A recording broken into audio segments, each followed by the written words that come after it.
De 2 em 2 anos, a população é convidada a exercer o seu direito numa democracia e eleger seus representantes. Em 2018, o Brasil elegeu Bolsonaro presidente, mas era impossível prever que o cruzamento entre o presidente Bolsonaro e uma pandemia produziria uma tragédia ou várias tragédias, algumas estridentes e outras silenciosas.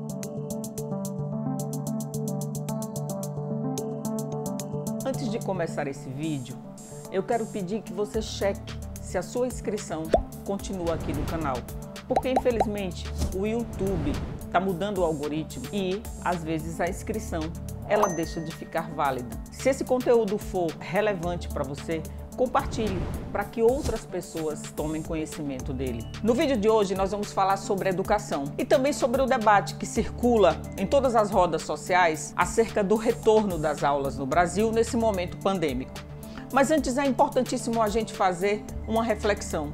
O cruzamento de uma escolha mal sucedida, como foi a que levou Jair Messias Bolsonaro ao posto de presidente do Brasil, com uma pandemia que chegou arrebatando nações por todo o mundo e gerando uma grande crise sanitária e econômica, no Brasil ela encontrou um ambiente extremamente propício para também produzir uma crise política e trazer tragédias silenciosas para toda a população. Nós estamos convivendo com desemprego com índices alarmantes. Nós estamos convivendo com o retorno da fome, da miséria e da pobreza absoluta da nossa população. A classe C, que ascendeu há alguns anos atrás, hoje começa a engrossar as fileiras dos segmentos D e E da população. E quando a gente fala de educação, é importantíssimo a gente ter em mente que nós estamos vivendo uma pandemia com o isolamento social decretado por governadores em todas as unidades federativas, mas sem nenhuma política relacionada, tanto relacionada ao combate da pandemia propriamente dita, mas a outras questões que poderiam amenizar o sofrimento da população nesse momento. E quando a gente pensa em educação, num ambiente em que o ano de 2020 terminou e as escolas ficaram fechadas durante todo o ano. Nós estamos em maio e no país, muito embora tenhamos convivido com experiências de aberturas isoladas em estados, nunca houve uma política nacional de gestão da educação no Brasil. Sequer se pensou no número de crianças que frequentam as escolas de educação básica no país por conta da merenda escolar. Nada foi feito. E se eu lhe perguntar, você sabe quem é o atual ministro da Educação do Brasil? A gente não vai saber. Sabe por quê? Porque não há nenhuma política estratégica pensada na área para combater e para trabalhar o sistema educacional em meio a uma pandemia. Sabe o que o governo federal ou o desgoverno federal preferiu fazer? Cortar verbas da educação, cortar verbas da educação básica, cortar verbas das universidades, que inclusive acabaram de ameaçar o fechamento por conta de novos cortes anunciados para o orçamento de 2021. Cortes à pesquisa, à ciência e à inovação. Tudo isso faz com que especialistas e institutos de sondagem falem do sequestro do futuro do país. Sim, porque não se pensa a educação como uma área fundamental para o desenvolvimento do país. Aliás, isso foi pensado durante pouquíssimo tempo ao longo da nossa história. Porém, se agudizou ou nós temos uma situação extrema nesse momento, com as crianças fora da escola e, em algumas situações, a aula online, ela não funcionou e ela não funciona. Simplesmente porque a gente vive num país com dificuldades extremas. Muitas vezes, as crianças elas não têm como acompanhar a aula online por falta de equipamento e por não ter internet em casa.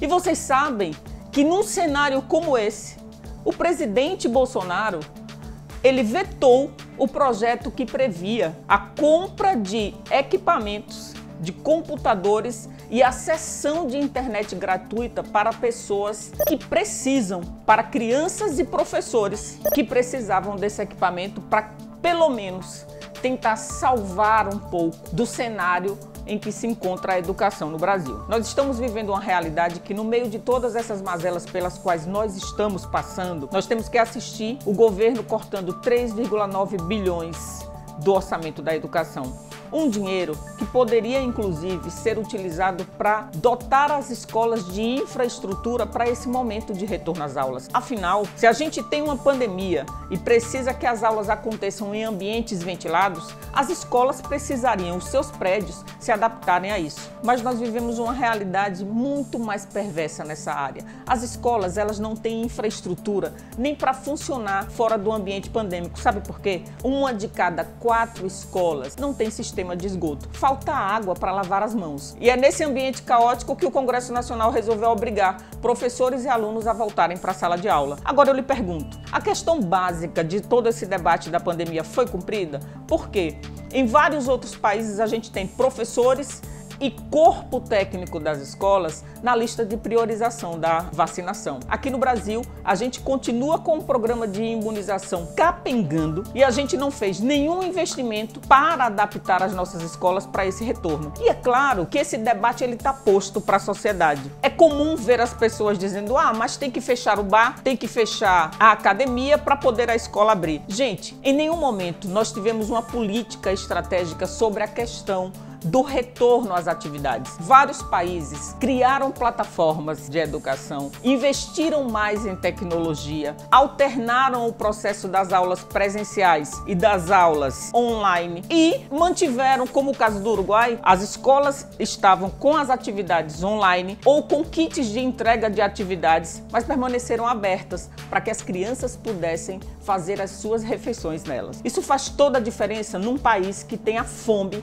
batendo a porta. Sempre que a gente pensa nessas tragédias silenciosas, a gente pensa que a consequência direta disso é a gente em nenhum momento ter tido uma política centralizada de combate à pandemia, pensando nas pessoas que mais precisam, mas pensando sobretudo na vida, no desenvolvimento do país, na inovação.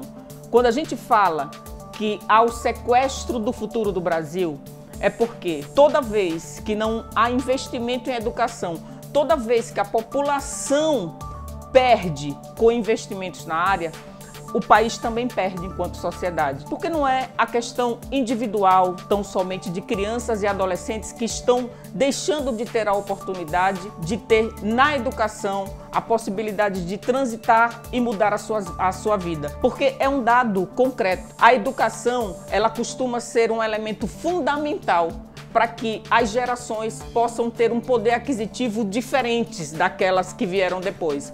Assim, é comum filhos conseguirem uma posição melhor na vida do ponto de vista do poder aquisitivo do que os seus pais. Mas não é o que a gente vai ver nos próximos anos. Exatamente como consequência da passagem de uma pandemia pelo mundo e do tratamento que ela teve no Brasil. Mas esse sequestro, ele vai ter uma relação muito mais significativa, porque infelizmente houve um encontro trágico da pandemia no Brasil com a presença de Bolsonaro na nossa presidência.